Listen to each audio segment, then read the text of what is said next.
a very interesting experience with my internship because I started my internship on the 1st of March 2020.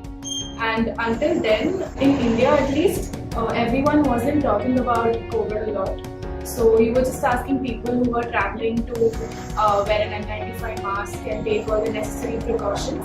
But we weren't really discussing anything about the pandemic, and it wasn't even declared to be a pandemic. But that was the first week of my internship. It was a pretty normal week. But at the end of the first week, that's on the 7th of March, the first COVID case in India was detected in Kerala, and it all went downhill from there.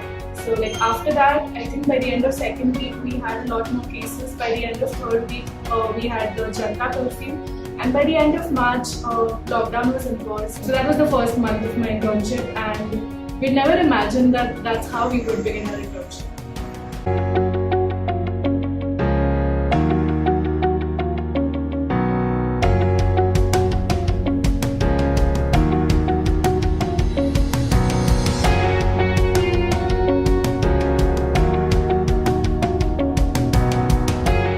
When I started working in a non-COVID setting, it was around January of last year, and we all thought that the pandemic was finally over and we could just get on with our lives.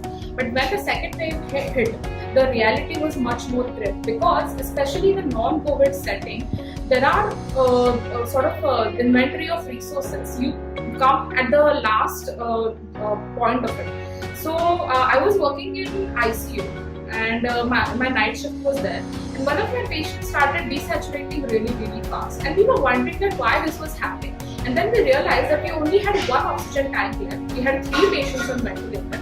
It was a nephrology ICU, so obviously we did not really lot of patient load, so definitely we could have actually managed on 2 or 3 more oxygen tanks, but because we worked in a non-COVID setting, I don't think that we were informed that this was supposed to happen. And it was the start of pandemic, the second wave, where there was like a very unanticipated load of patients during the first few days, and after that all the protocols and everything was set in. So I think the anticipation of what might come, looking at the trends, was lacking, and we were not informed properly, and I think the patients suffered a lot because of that.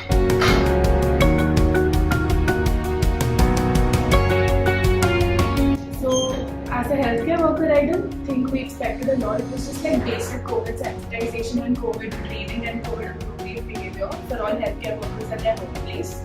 Because initially there was a lot of confusion and chaos as to what is to be done and how should we work and where should we be. So I think proper sensitization and proper guidelines as to how the work has to be carried out at all facilities is what was required.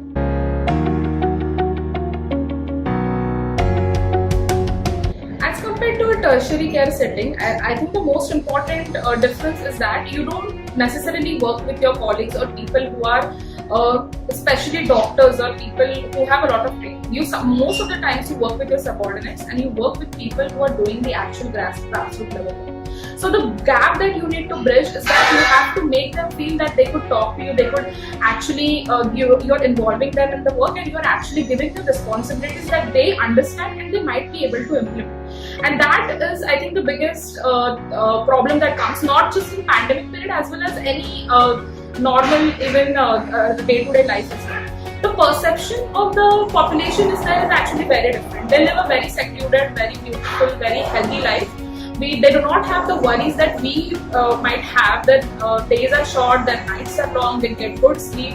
So most of the time they have a very good immune system as well. So I think when you work in a setting like that, you have to acclimatize yourself to that particular environment and what is their expectation from a clinician who works in that setting. Not tell them that this is how we do in this particular setting and that is we are going to implement, because that is never going to work.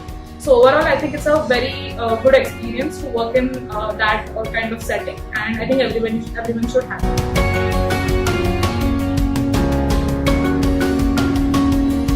Everyone is more aware of how COVID is transmitted now and what we can do to keep themselves healthy.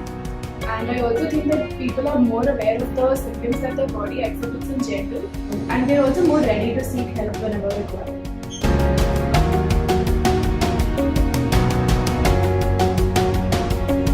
Okay, so we have now come to the crux of the matter. I think that the perception itself that doctors are supposed to be hardworking, you're supposed to work long shifts and you're not supposed to complain is the most ignorant comment that anyone can make. I think doctors are human beings at the end of the day. If they do not have sleep, they do not have mental rest, I don't think they are going to work efficiently. So I think that sort of got aggravated during this whole COVID pandemic. There was physician shortage, there was not enough training given, everything was in a mayhem. We are not here to actually criticize what our government did or did not do. But I think that COVID had actually highlighted the issues that were actually there. We have actually been seen that doctors are not preferring taking heavy clinical branches or something that requires a lot of their daily life or daily routine to be dedicated to that. People are preferring to go into branches which will give them a good life balance. So I think that is one of the indications that why do we need a different kind of overall work culture and HR, a good and very efficient HR management team to actually work especially in a tertiary care setting where there are hundreds of doctors working in different departments with like different arrays of working people under them. So, yeah.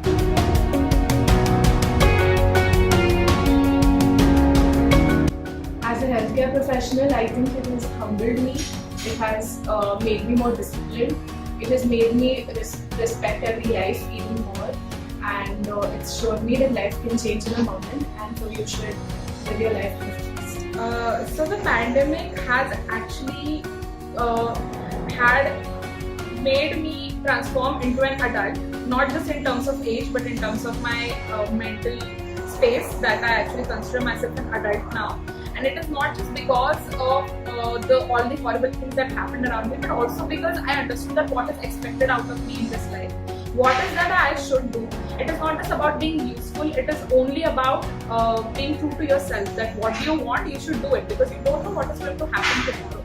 So if today I'm doing something, it should have an importance in my life right now. I'm not always going to think about what is going to happen tomorrow, because that might not come. But today if I'm doing something, I have to do it with my 100% of energy and dedication that I can.